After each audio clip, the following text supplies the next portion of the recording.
Aceeași cameră cu flori, aceleași flori aruncate prin gări.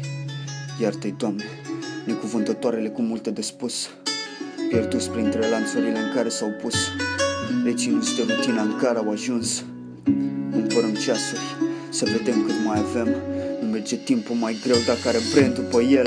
Cu gândul la ei și greutate pe mine. Spuneau reține, dar au privit în timp ce învățam de la mine. Între puitele ei grav răniți, în timp ce fugeau de vânătorii scusiți, ce poartă acum liniștiți, blând scumpe cu sute, cu sângele mieilor ce n-au vrut să lupte.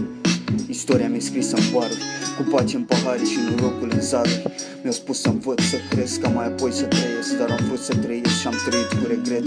20 de veri, tot iubind primăverii, tot iubind primăverii. Săraci de crezi, aspirăm divinitatea pe lemnul putred al unei națiuni separate de rațiuni corupte de ebrietate. Suntem români și bem pentru orice stare, avem sângele la timp, pe noi nu ne doare. Ne prins râzând la orice colț pe drumuri sau pe jos, orice copil sau bărbos. Avem istorie și aur și un sânge brav scump, și pe scut scrie de mult ne-am de temut. Ce frică de Dumnezei când bem vin cu ei, pentru noi cei vechi, cei noi, pentru orice român ce iubește o mamă și o doamnă frumoasă, pentru care pune dimineața orice bărbat ajunge acasă. Orice bărbat ajunge acasă.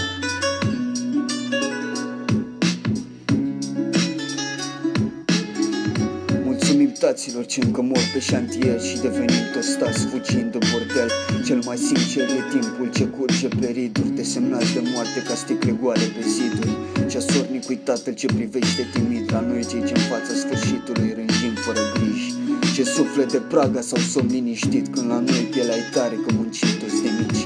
Și tragem pe brânci cu ambiții de fier, să avem icoana curată și o slujbă de seară în plata mesei bogate. Nu vrem mult de la cerul, nu cerem cecuri și mofturi, dar liniște în suflet și limpe de minte, ca pentru potopul ce vine de fier și mândrie, cugetul sincer să ajungă la sine.